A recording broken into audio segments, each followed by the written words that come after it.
ఎవడైనా ఉన్నాడు అంటే అది ఒక్క జగన్మోహన్ రెడ్డి మాత్రమే మనకు.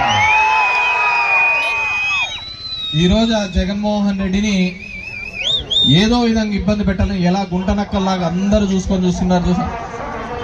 మనమేమో మనం పులి మీసించుకొని పులి సింగిల్గా వచ్చాది, మీరు గుంపులుగా రాండి అంటే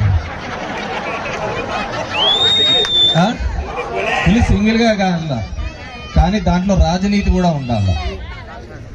ఏదో విధంగా అధికారంలోకి రావాలి అని చెప్పి చంద్రబాబు నాయుడు నోటికి వచ్చినట్టు కూర్చొచ్చినాడు. మనం చూస్తే ఎక్కడే కానీ అబద్ధం చెప్పకూడదు, చెప్తే చేసే తీరాలని.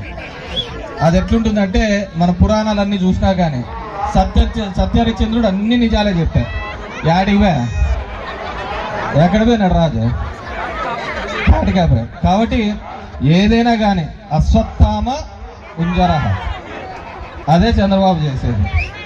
కాబట్టి ఆ రాజకీయ కాంక్షను ఆ రాజకీయాలకి, ఎందుకంటే ఇంతకుముందు పెద్దలు చెప్పారు, మనల్ని నమ్ముకొని చాలా మంది ఉంటారు.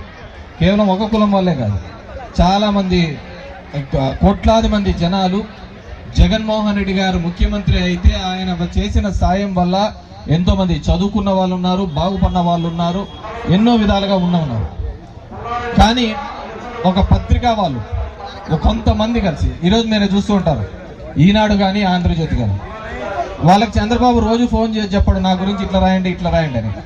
వాళ్ళకి తెలుసు చంద్రబాబును ఆ సీట్లో కూర్చోబెట్టాలంటే మనం ఏమైనా రాయొచ్చు. కానీ మన వాళ్ళలో ఎవడైనా అట్లా చేస్తాడు చూడమని. నాకు వాడు ఉండే కొండారెడ్డి అని, వాడు నేను ఏదో హాస్పిటల్ పోయినా, వచ్చి ఇట్లా ఎదురుగా వచ్చినాడు. ఏం కొండారెడ్డి బాగున్నావు అంటే బాగున్నా, నేను హాస్పిటల్కి పోయినా. వాడు మళ్ళీ ఒక 2 నెలల తర్వాత పార్టీ అన్నాడు. ఎందుకు అన్నావురా కొండారెడ్డి అన్నాడు అనుకుంటే, నువ్వు సరిగ్గా మాట్లాడి లేదు అని చెప్పి. నేను హాస్పిటల్లో పేషెంట్ చూడడానికి పోయినా వచ్చినాడు, అట్లా కాదంట అంటే అదే చెప్తాను కదా కొవ్వు ఎక్కువ అని చెప్పేసి.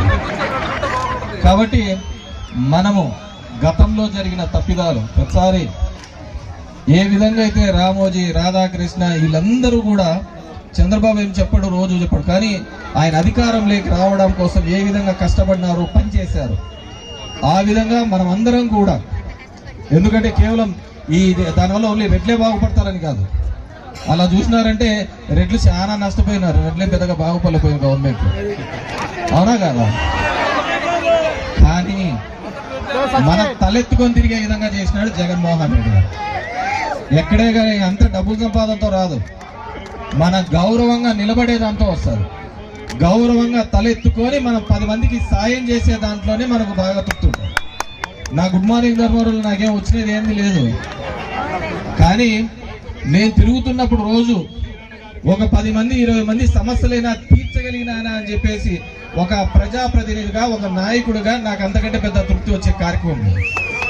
ఈరోజు జగన్మోహన్ రెడ్డి గారు చేసిన ప్రతి పని, ప్రతి సంక్షేమ కార్యక్రమం కావచ్చు, అభివృద్ధి కాలం కావచ్చు, ఆయన ఉన్నంత వరకు కూడా చరిత్రలో అలాగే నిలిచిపోయే విధంగా ఆయన చేయడం జరిగింది.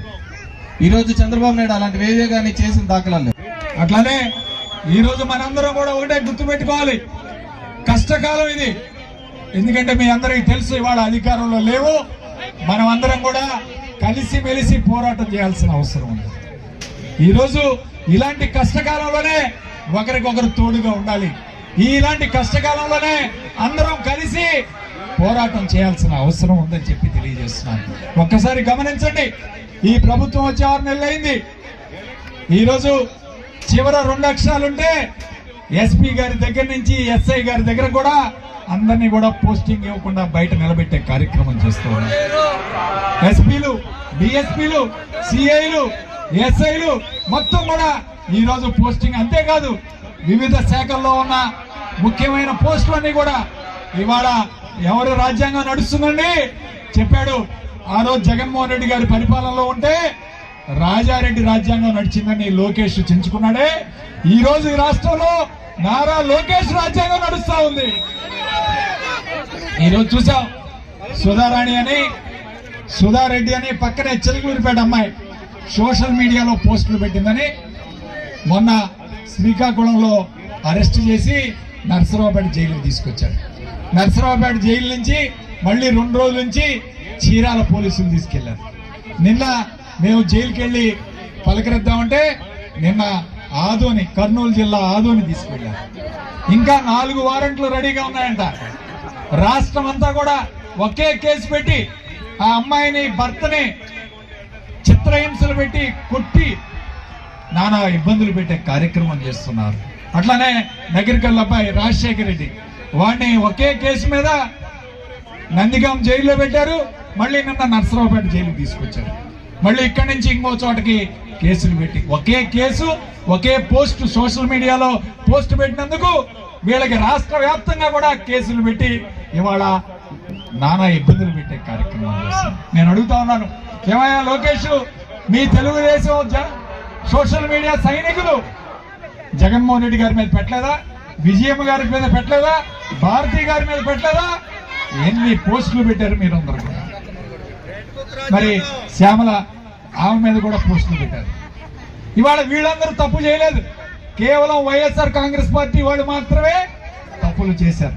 భయభ్రాంతులకు గురి చేయాలని చెప్పి ఈరోజు అందరినీ కూడా జైల్లో పెట్టి హింసించే కార్యక్రమం చేస్తూ ఉన్నారు. ఇవాళ ఎమ్మెల్యేల పరిస్థితి, మాజీ ఎమ్మెల్యేల పరిస్థితి, అందరి పరిస్థితి. నిన్న ఎర్రగొండపాలెం ఎమ్మెల్యే చంద్రశేఖర్ గారి మీద 3 కేసులు పెట్టారు. మొన్న నా మీద ఒక కేసు, ఫాల్స్ కేసు పెట్టారు. ఇంకా చెప్తా ఉన్నారు పోలీసు వాళ్ళు, ఇంకా 4 కేసులు పెడతాం సార్ నీ మీద అని చెప్పి నన్ను ఫోన్లు చేసి మాట్లాడుతున్నారు. నేను ఒకటే చెప్తున్నాను, ఎన్ని కేసులు పెట్టుకున్నా సరే మన మాజీ ఎమ్మెల్యే డాక్టర్ గారు అన్న, థ్యాంక్ యూ సో మచ్. ఎందుకంటే ఇవాళ మీ వల్ల ఆ కోటి వేల్పుల దైవం ఆ స్వామి దర్శనం దొరికింది, అలాగే కేతిరెడ్డి అన్న దర్శనం దొరికింది ఇవాళ, అలాగే ఇంతమంది కుటుంబ సభ్యుల దర్శనం దొరికింది మీ వల్ల. థ్యాంక్ యూ అన్న, థ్యాంక్ యూ సో మచ్. అలాగే కేతిరెడ్డి అన్నకి అన్న, ఇప్పటికీ నేను ఒకటే చెప్తా, ధర్మవరం ఎమ్మెల్యే అంటే కేతిరెడ్డి అన్నే అంతే. అలాగే మన బూచేపల్లి శివన్న అన్న, నమస్తే అన్న.